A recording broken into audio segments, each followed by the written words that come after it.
Good evening, guys. Back with another video as promised, and it's another juicy topic. It's the last of the big topics I want to cover before I go into more specific stuff, kind of stuff that I'm sort of more into, because these sort of magic, consciousness, time videos, they're more just me trying to establish where I stand on various things, so that when I give an opinion or comment on something down the line, kind of know where I'm coming from. So today I'll be talking about time. That's right, it's a big one. Now I believe a lot of how we view time, especially in a linear forward direction, is misunderstood. But first, let's establish what exactly is time, which I think I've never heard anyone really do in a simple way, especially when you kind of talk to scientific term. They'll start getting into, I think it's like the second law of thermodynamics and chaos theory and like crazy shit like that, which I think the presence of life itself proves cannot be the case, but not about to get into that. So here's my definition. It's the best you'll ever hear. Time is simply change, or rather the conscious mind perceiving change. That is what's time. Because like I said, time along with space is just to facilitate the conscious mind's experience within the material world. It's kind of, time and space are basically the great separators of matter and energy, which are kind of one and the same. And they're inseparable. And this is something you'll never find explained well except for here. Why space-time are one and the same thing. And it's all kind of one of those things I think we've split apart again, semantics, essentially, which separate concepts in our brain which really shouldn't be separated. Now the reason is that space and time are one and inseparable is because you cannot have time, which is change, without space. Because what is change? It's merely a rearrangement of matter or energy within space. So you need space for time to occur, because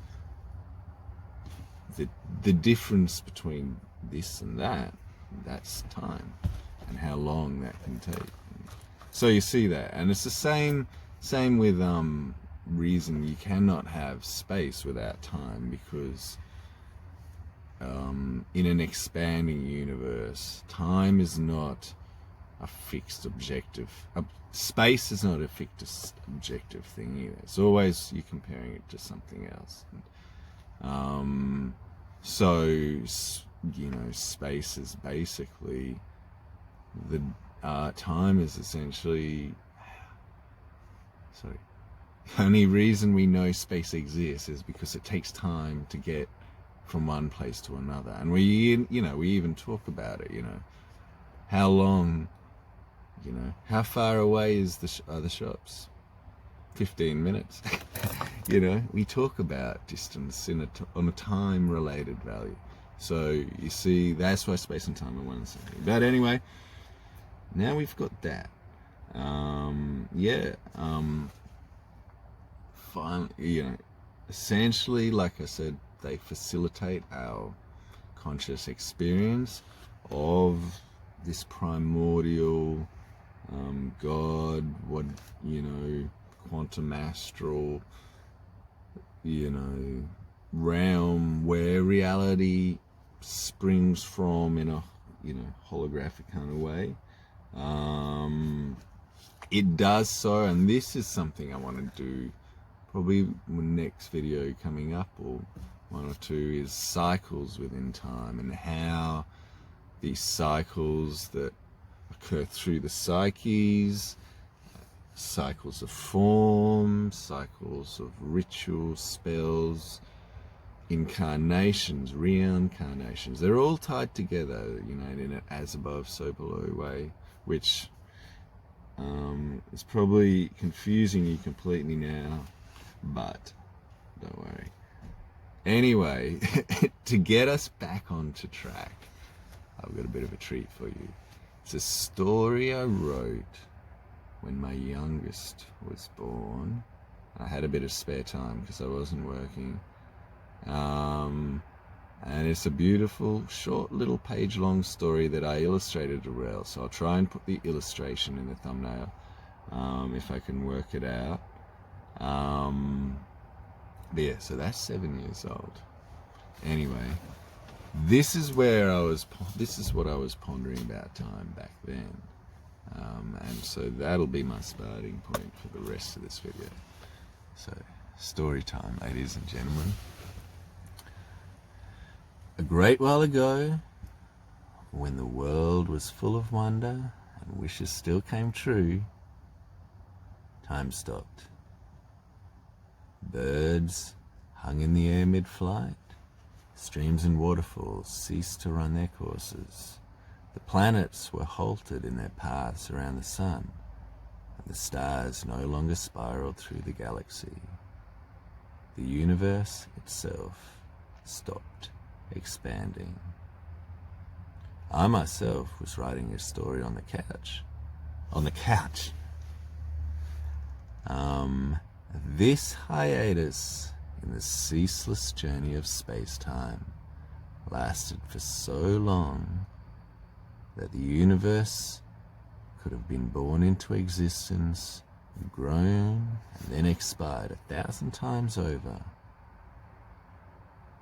And then, approximately 3 minutes ago, everything just started again. And nobody ever knew. So that's it, short and sweet. So even then I was kind of pondering things, how do we know that time is just linearly forward all the time? How do we know it doesn't stop and start again? How do we know it doesn't go backwards and then come forwards again? And the only way we know is because of our memories. Or the only way we think we know is our memories. But that's the key, because our memories are only laid down forwards in time. If things went backwards, if things suddenly stopped, we would never, ever, we would have no idea at all. So yeah, the only reason we think time moves forward is our memory, is a linear forward process, is through our memories. And if those memories are shared with other people, it becomes a fact, becomes history. But yeah, okay, so I got notes here, so if I stop and look down, they're really badly written too. So I probably won't even understand half of them, okay? So there we go. So that's time. Forwards direction. We have no idea whether it could run backwards as well. We no idea if it stops. Because our memories only go forwards. There could even be multiple timelines crossing, like I said, but our memories are only going backwards to forwards. That's, that's the change in our brains. Memory itself is something I really like to go into as well, because I think what's going on there The memories have always been there. I think I'm going to do something. The memories themselves, the Akashic record of everything that is in this quantum astral primordial realm of formless, formless, what am I, that.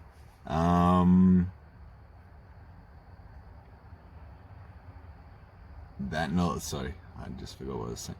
That knowledge is always there because I think the potential for everything to happen is there as well. And we can tap into that. It's like a little cheat sheet. So what happens is we are a presence. Our consciousness, what that does is provide in the material realm the present moment.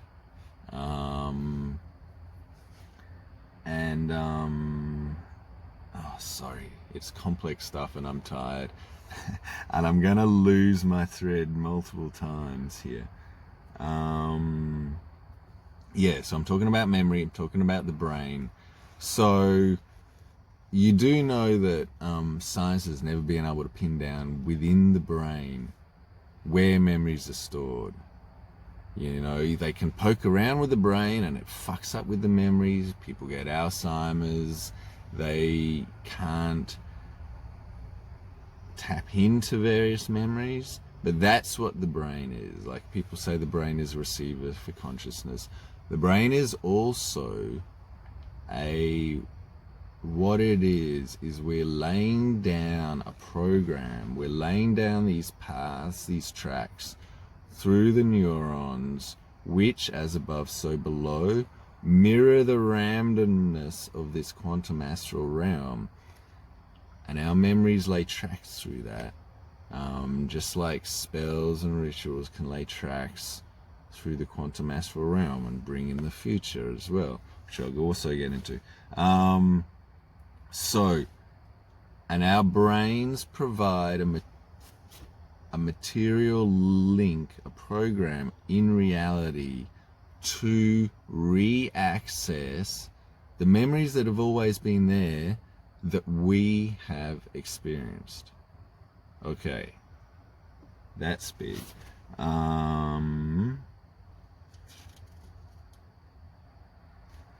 So that's memory for you. Now, what about the present moment? What the fuck is it? How long even does the present moment last? If we had absolutely no memories at all, would the present moment look like a still picture? Or is the present moment not a split second, but it lasts a little bit so that we can actually perceive movement to a certain degree? We can still perceive change, even if we had no actual way of laying down memories. So that's what I wonder. Other interesting scientific discoveries.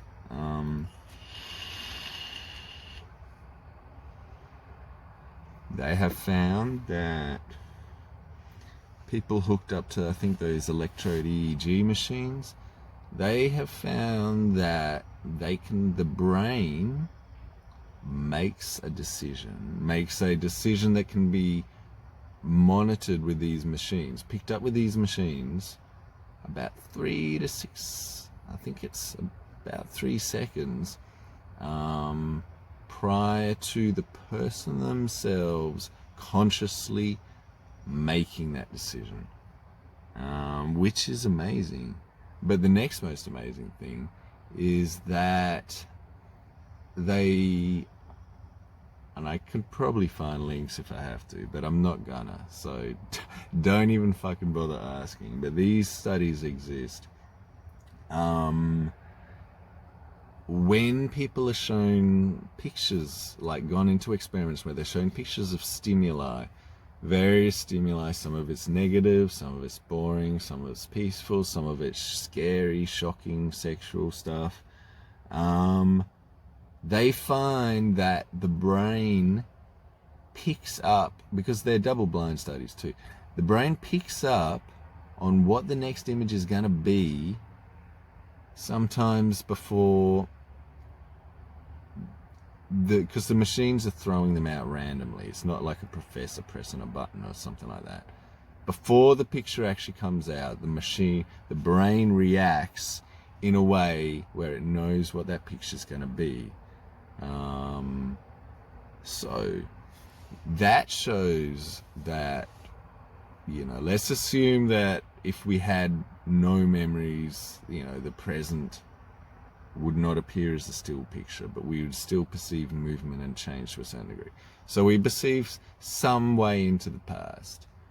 These experiments show that our minds also perceive some way into the future as well. They know immediately what's going to happen, which kind of tells you to a certain degree that things are potentially laid out, or at least the big things are, and the little things are as well. And then there's, I don't know, some room for consciousness.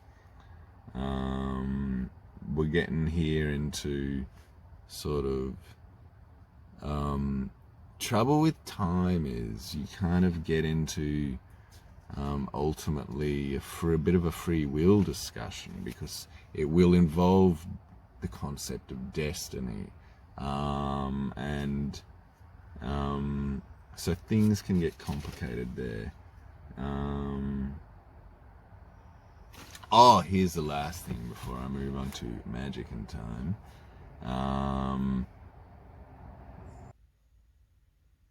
Okay, so the present, in terms of the present moment that we all participating in and experiencing, how do we even know that that is the case? How do we know that we're even sharing the same present as each other? How do you know that your present is not 2 weeks in the past from my present? And while you're watching this video, my consciousness is 2 weeks ahead in the future on another timeline, or the same timeline but further ahead. How do you know that your mother is not actually still at a level that's 9 years old, and you're actually interacting with a version of herself that in her own consciousness has not yet occurred? So there's all these little questions that we just don't even assume are questions, simply because I don't think we've thought about time deeply enough. So magic and time. So look, this whole theory is obviously a work in progress, including everything I say. A lot of it, like I said, is to maybe help understand the mechanics of it, both as much for myself as for you guys as well. But in terms of what's happening when we do a magical ritual or something, think about the types of magical rituals that are the most effective. They are the ones that you fully believe, you fully experience, you throw as much emotion into it, your imagination about it is vivid. They're the ones that have the most likelihood of coming true in the way that you want them to. Now what I'm thinking is possibly we are creating via our imaginations a present, and then reaching, and because we experience it, what we do is we create we draw ourselves to it, and we create through the neural realm, like through our brain, through the quantum astral realm. Remember these paths that I've told you about that spells are kind of creating? We're creating a path essentially to this future point, and thus reality, and thus causing, in order to facilitate this path, reality itself will reorganize to create. That's what I'm trying to say. Have I missed anything? Yeah, in order for it to create this path, reality will rearrange itself in order that the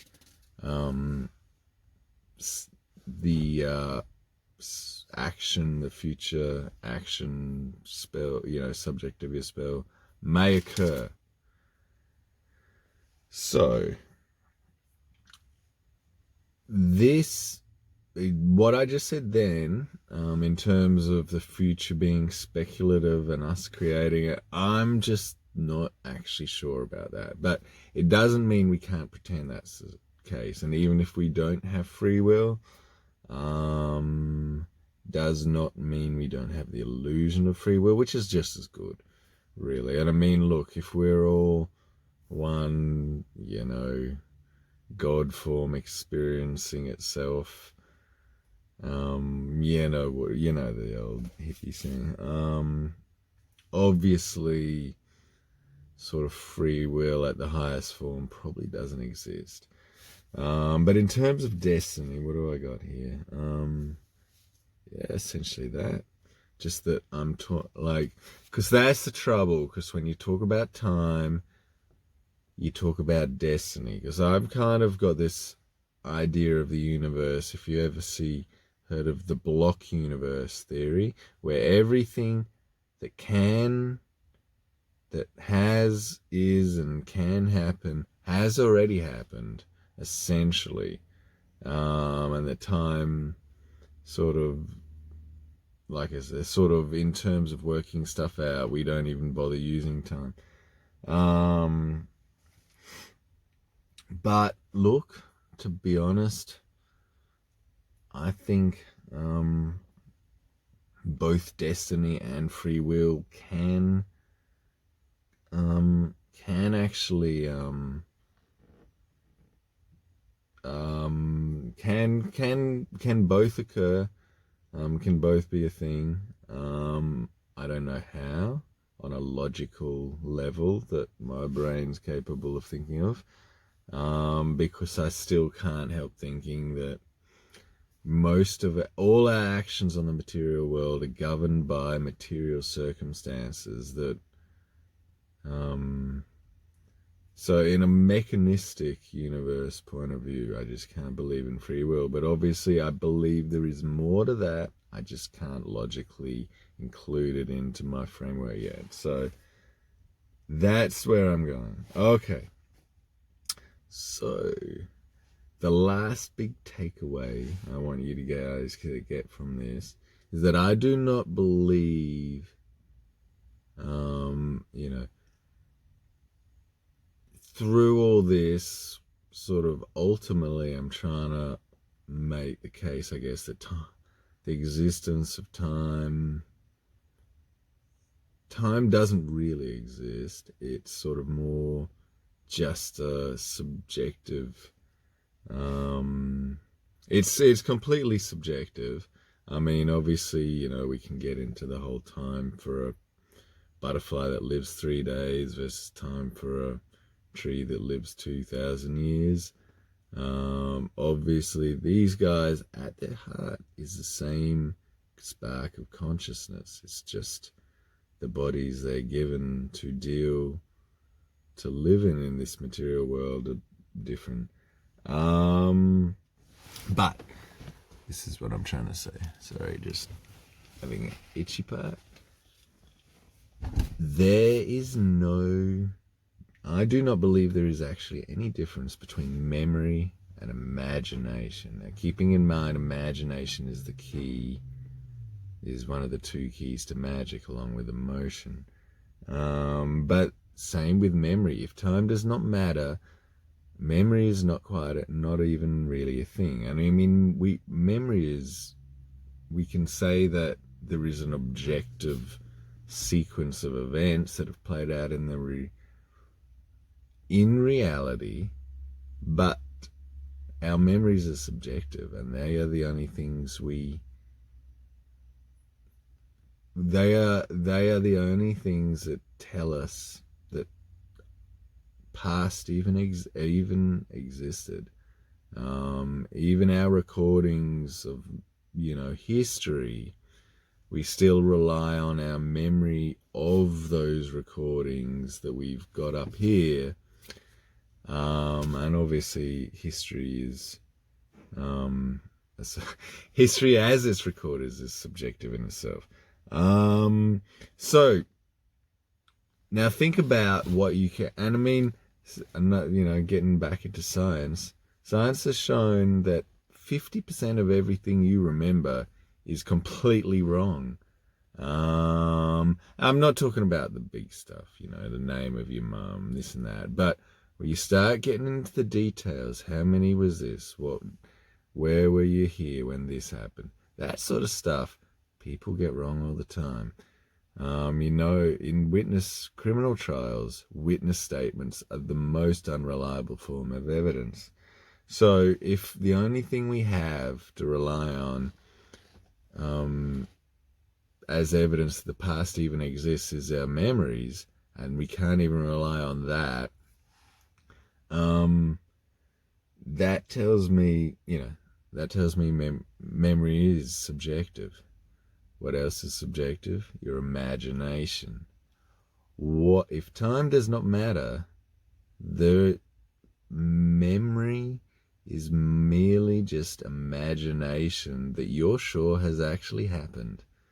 So the difference between memory and imagination is merely how sure you are that one has occurred. So think about that. Now what I got? A little important bitty.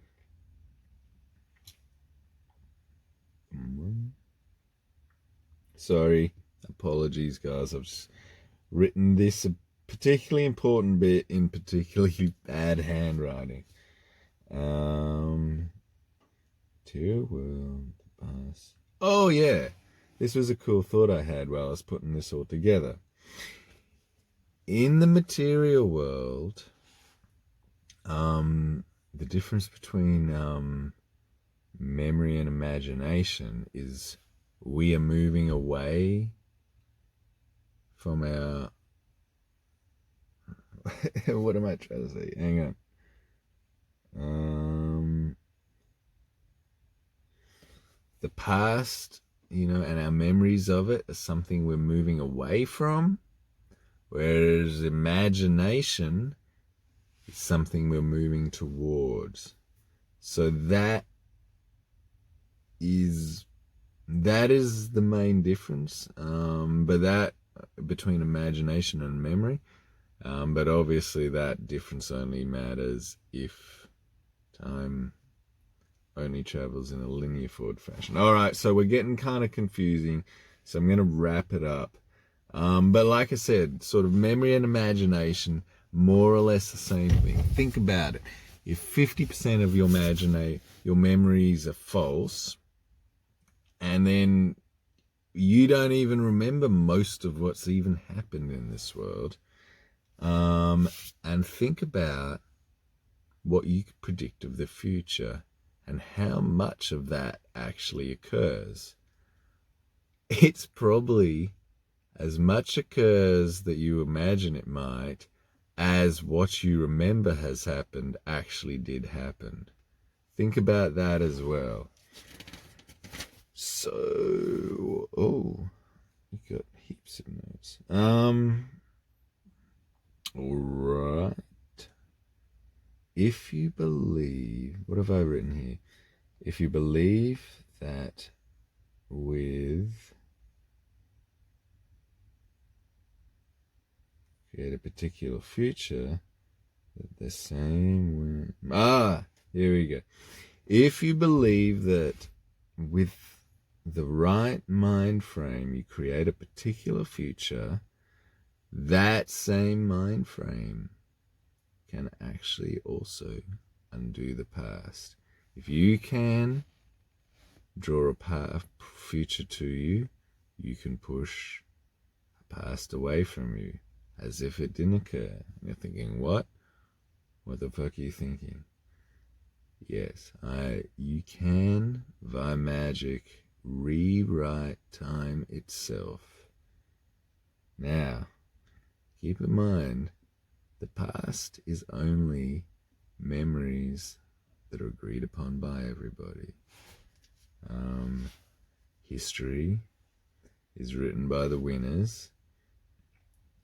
And what the idea of magic is, it is the process of going from being a victim of emotions and imaginations to you becoming their master and using them as tools to operate within the material world and the mental world too.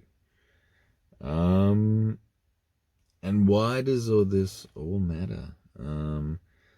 I think we need to think about these questions more, especially now we're kind of getting closer to mysticism and science meeting. We need to explore these things. I think it's important to explore different points of view, obviously. I think it's important for people trying to heal from the past as well, that they understand they're not a slave to it. All we have is what we see now as the present. And I'm not even sure we got that. And like I said, sort of, it's another way to think about getting what you want out of magic. And that's it, guys. Look forward to next time. I'll see you all later.